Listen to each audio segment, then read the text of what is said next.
1000 முதல் 7500, ஓய்வூதியர்களுக்கு 2500 பென்ஷன், 4% கூடுதல் ஓய்வூதியம்.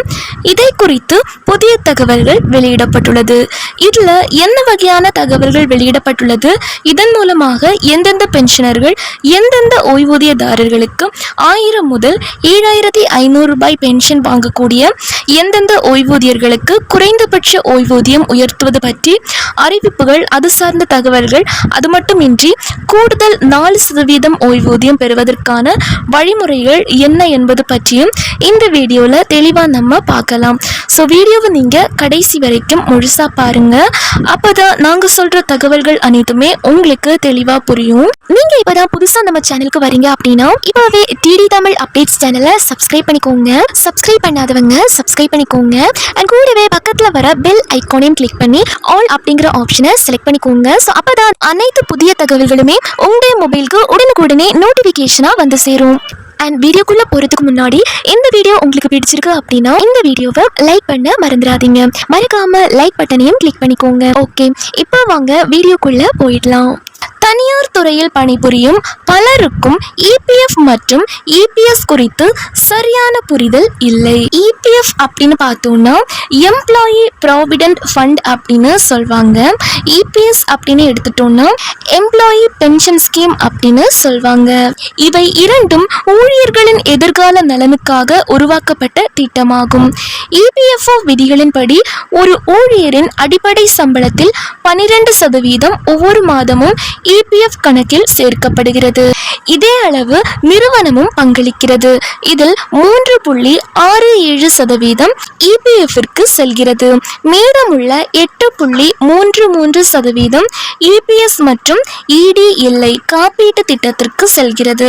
10 ஆண்டுகள் சேவை செய்த பிறகே இபிஎஸ் ஓய்வூதியம் பெறலாம். அதிகபட்ச ஓய்வூதிய சேவை 35 ஆண்டுகள் என நிர்ணயிக்கப்பட்டுள்ளது. தற்போது அதிகபட்ச ஓய்வூதிய சம்பளம் ரூபாய் 15,000. அதன்படி மாதம் ரூபாய் 1250 இபிஎஸ் பங்களிப்பு செய்யப்படும். ஒரு ஊழியர் 10 ஆண்டுகளுக்கு முன் வேலையை விட்டு வெளியேறினால் அவர் ஓய்வூதியம் பெற முடியாது. ஆனால் 2 விருப்பங்கள் உள்ளன.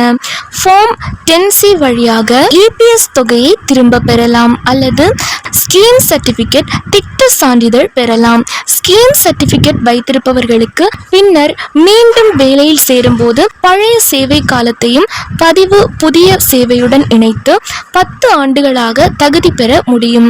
அதே நேரத்தில் நீங்கள் 10 ஆண்டுகள் நிறைவடைவதற்கு முன் இபிஎஸ் பணத்தை திரும்ப பெற்றால் உங்கள் ஓய்வூதிய உரிமை முடிவடையும்.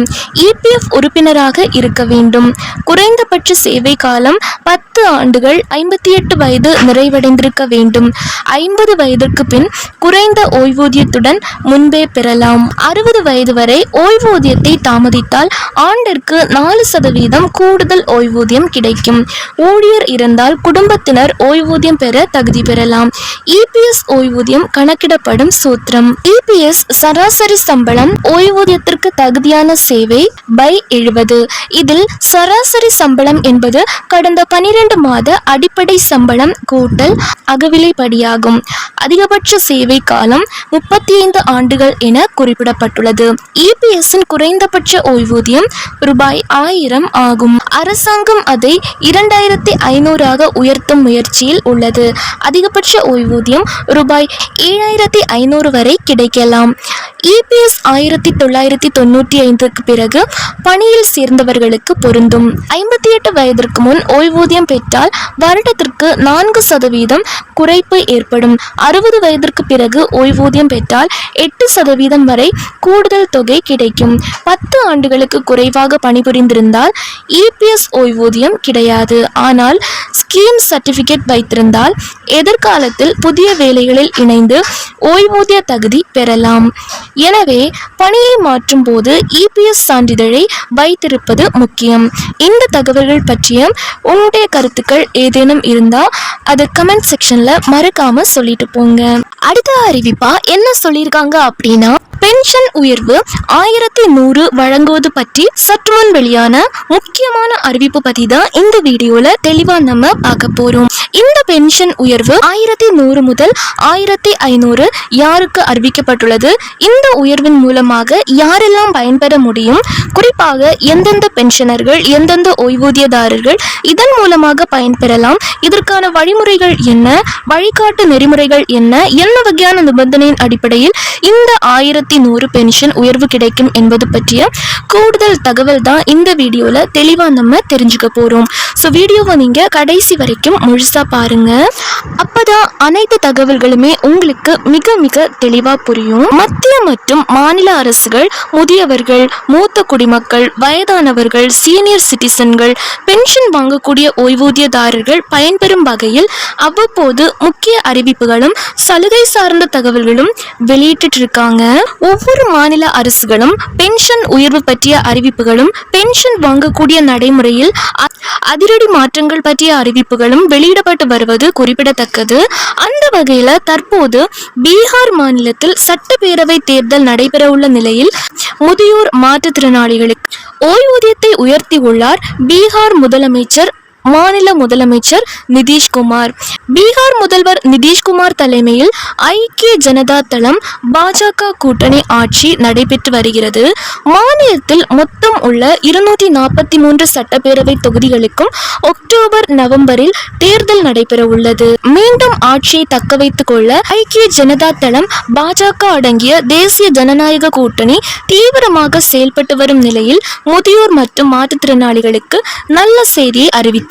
இந்த நிலையில் முதியோர் மற்றும் மாற்றுத்திறனாளிகளுக்கு இதற்கு முன்னதாக ரூபாய் 400 ஓய்வூதியம் வழங்கப்பட்டிருந்தது. அது தற்போது ரூபாய் 1000 உயர்த்தப்பட்டுள்ளதாக பீகார் முதலமைச்சர் நிதிஷ்குமார் அறிவித்துள்ளார்.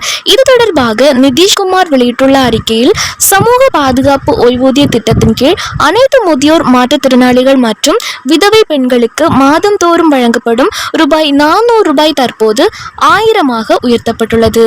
அதேபோல் வரும் ஜூலை முதல் அதிகரித்த ஓய்வூதியம் அனைத்து பயனாளிகளுக்கும் கிடைக்கும். இந்த தொகையானது மாதத்தின் 10ஆம் தேதிக்குள் அனைவரின் வங்கி கணக்கில் வரவு வைக்கப்படும்.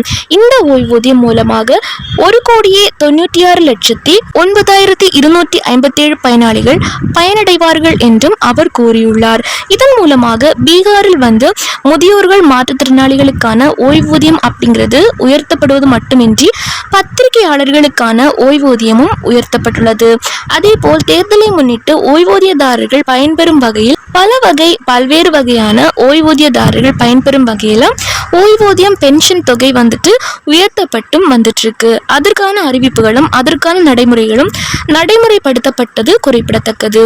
இந்த தகவல்கள் பற்றிய உங்களுடைய கருத்துக்கள் ஏதாச்சும் இருந்தா கமெண்ட் செக்ஷன்ல சொல்லிட்டு போங்க.